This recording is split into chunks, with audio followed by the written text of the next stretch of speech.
Hello students, आज हम लोग क्वेश्चन नंबर 10 को हल करेंगे। क्वेश्चन नंबर 10 के अनुसार 5 सेंटीमीटर लंबा कोई बिंब 10 सेंटीमीटर फोकल दूरी की किसी अभिसारी लेंस से 25 सेंटीमीटर की दूरी पर रखा गया है। अर्थात जो वस्तु है उसकी लंबाई 5 सेंटीमीटर है और लेंस की फोकल दूरी 10 सेंटीमीटर है और वस्तु जो है 25 सेंटीमीटर की दूरी पर रखा गया है। किरण आरेख खींचकर बनने वाले प्रतिबिंब की स्थिति, साइज तथा प्रकृति ज्ञात कीजिए।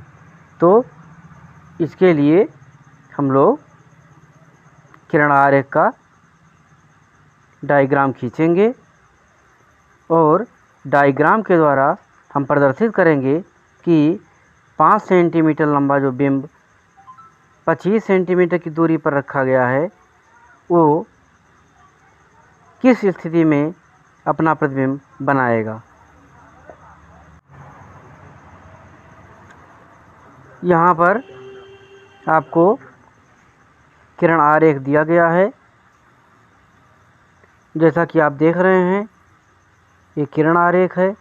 यहाँ पर वस्तु रखा गया है जो कि 2f1 से दूर है और ये है f1 अर्थात प्रथम फोकल दूरी जो 10 सेंटीमीटर है और 2f जो होगा वो 20 सेंटीमीटर होगा और 25 सेंटीमीटर की वस्तु 25 सेंटीमीटर की दूरी पर वस्तु रखा गया है। इसका मतलब है कि 2f से परे वस्तु को रखा गया है। अर्थात स्थिति में जो हम पढ़ चुके हैं कि जब वस्तु 2f के परे होता है तब जो हमारा प्रतिबिंब होता है वो द्वितीय फोकस और 2f2 के बीच में बनता है। यहाँ पर आप फिगर में भी देख पा रहे हैं कि वस्तु से समांतर आने वाली प्रकाश की किरणें फोकस से होकर जाती हैं और वह किरण जो प्रकाशिक केंद्र से जा रही है वह सीधे निर्गत हो जाती है और दोनों किरणें परस्पर ये डैश पर मिलती हैं और वहाँ पर वस्तु का वास्तविक उल्टा प्रतिबिंब प्राप्त होता है।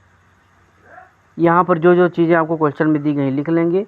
बिंब की ऊंचाई अर्थात h बराबर 5 सेंटीमीटर, अभिसारी लेंस है अर्थात उत्तल लेंस है, फोकस दूरी उसका 10 सेंटीमीटर दिया गया है और जो वस्तु की दूरी है वो 25 सेंटीमीटर है।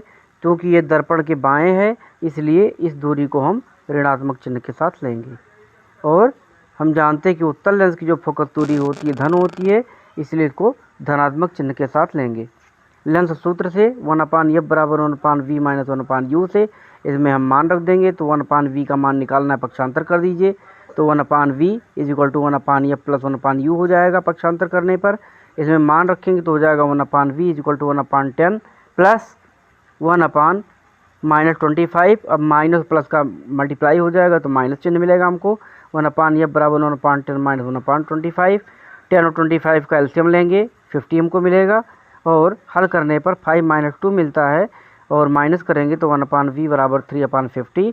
क्रॉस मल्टीप्लाई करने पर b का मान 50/3 अर्थात 3 से डिवाइड करते हैं तो 16.6 सेंटीमीटर हमको प्रतिबिंब की दूरी प्राप्त होती है। अर्थात v का मान 16.67 सेंटीमीटर ये हमको प्राप्त।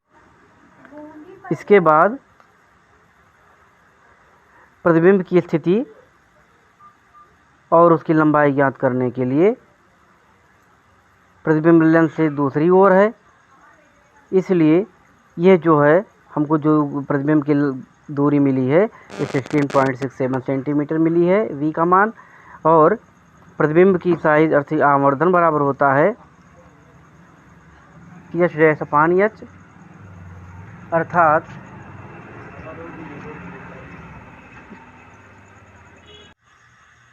हम जानते हैं कि m बराबर I/O बराबर P/U होता है।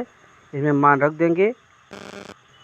तो प्रतिबिंब की माप हमको नहीं मालूम है, h' को h' रखेंगे और वस्तु की लंबाई हमको 5 सेंटीमीटर रखेंगे और v का मान 3/3, u का मान -25।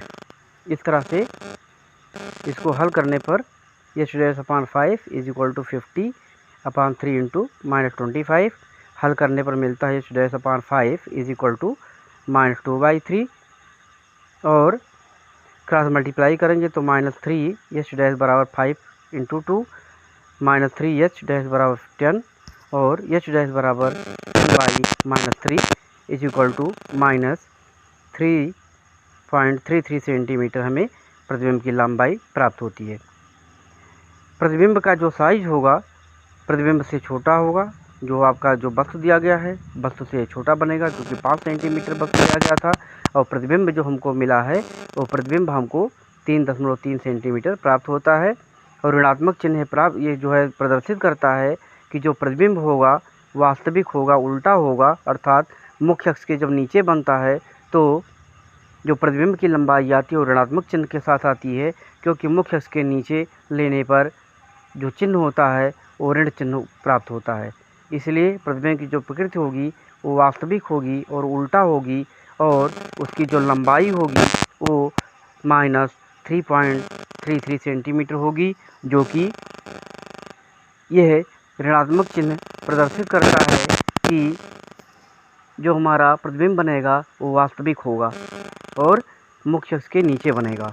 इस प्रकार से यदि केवल प्रतिबिंब की लंबाई पूछा जा रहा है तो प्रतिबिंब की लंबाई 3.33 सेंटीमीटर होगी।